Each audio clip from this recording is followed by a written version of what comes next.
Assalamualaikum, magandang araw po. Ako po si Fardan Eds Latif. Bali ito po ang continuation ng aming report from Group 6. Ang aking topic is global warming activities to address the issue. And then, ito yung mga aktibidad sa pag-init ng mundo upang matugunan ang issue. Next is climate change.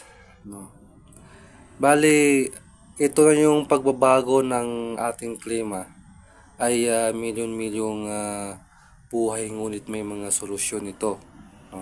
Ang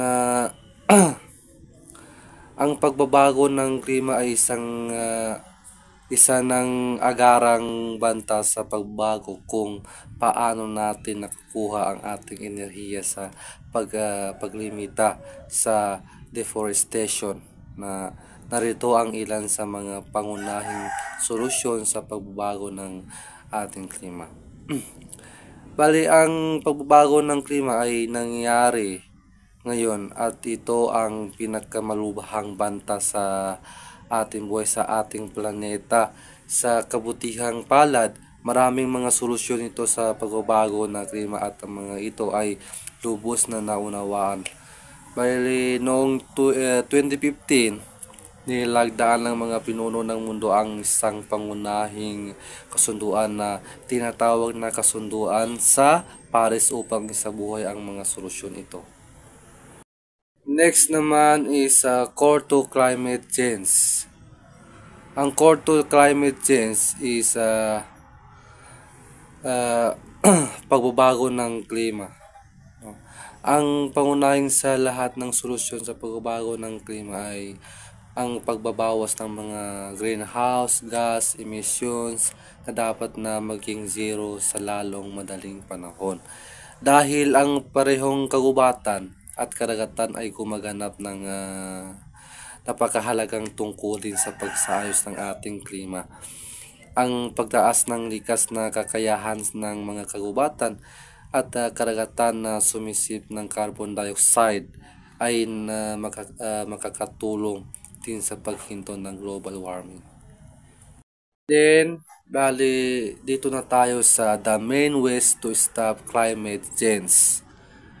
Ito na yung ang mga pangunahing paraan upang ihinto ang pagbabago ng klima. Bali, next is keep fossil fuels in the ground. Ito na yung panatilihin ang mga fossil fuels sa lupa. Kasama sa mga fossil fuel ang carbon, langis at gas. At kung mas marami ang extract at sinusunog, mas malala ang pagbabago ng klima. Ang lahat ng mga bansa ay kailangang ilipat ang kanilang mga ekonomiya mula sa fossil fuels sa lalong madaling panahon. Next one is invest in renewable energy.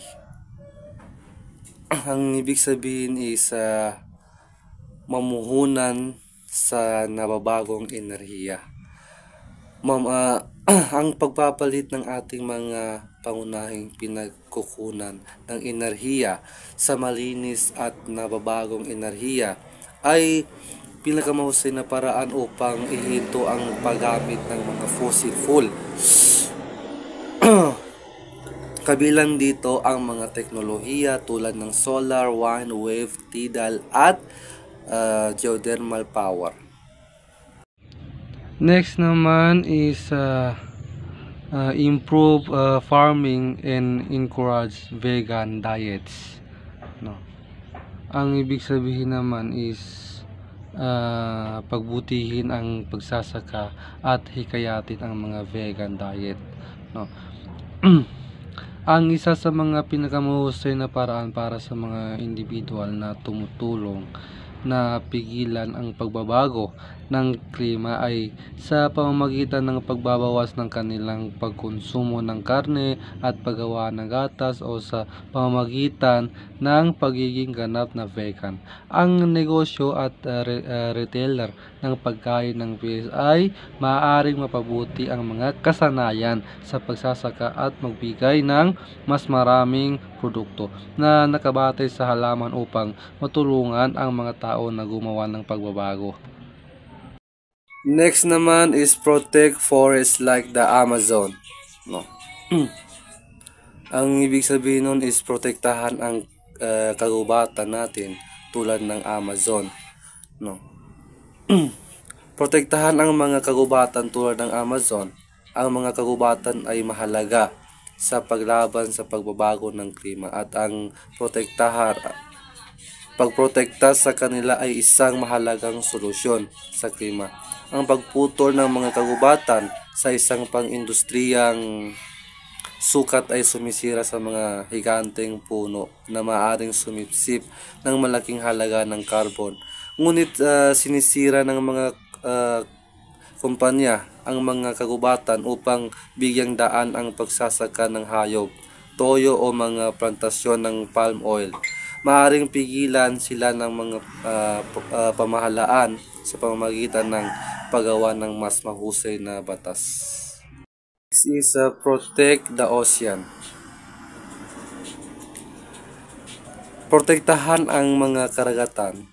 Ang mga karagatan ay sumipsip din ng malaking halaga ng carbon dioxide mula sa atmosfera na tumutulong upang mapanatiling stable ang ating klima. Ngunit marami ang labis na nangingisda ginagamit para sa pagbabarena ng langis at gas o nanganganib sa pagmimina ng malalim na dagat.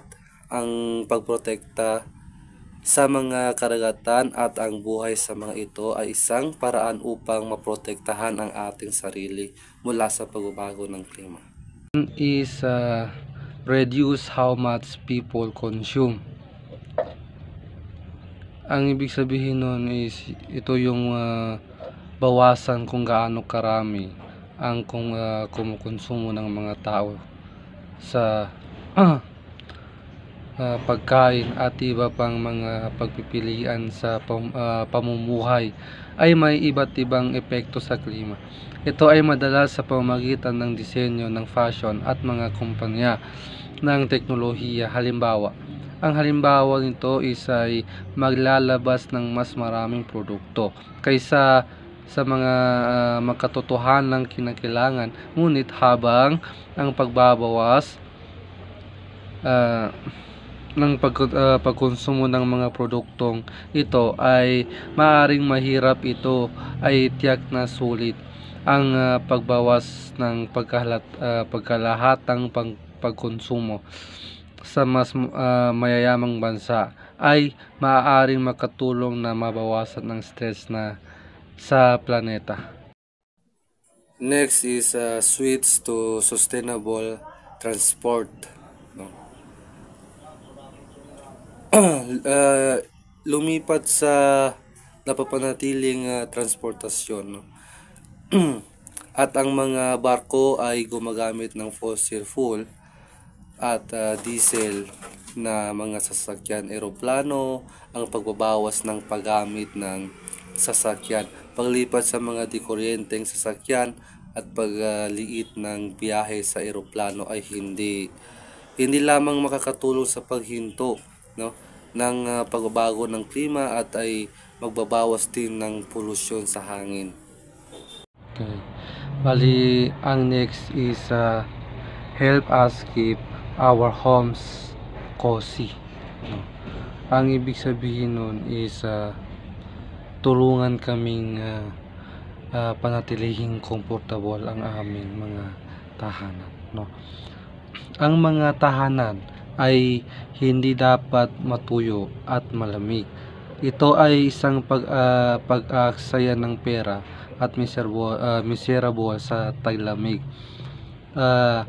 Matutulungan ng gobyerno ang mga sambahayan na painitin ang ating mga tahanan sa berdeng paraan tulad ng pag-insulate ng mga dingding at bubong at paglipat mula sa mga boiler ng langis o gas patungo sa mga heat pump.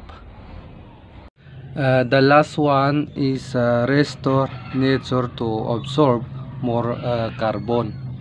Ang ibig sabihin naman yun is ibalik ang kalikasan upang sumipsip ng mas maraming carbon.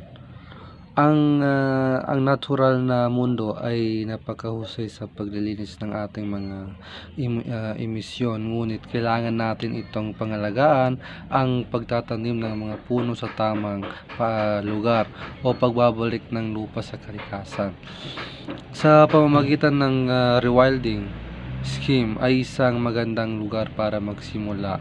Ito ay dahil ang photosynthesis na mga halaman ay kumukuha ng carbon dioxide habang lumalaki sila na ikinukulong ito sa mga lupa.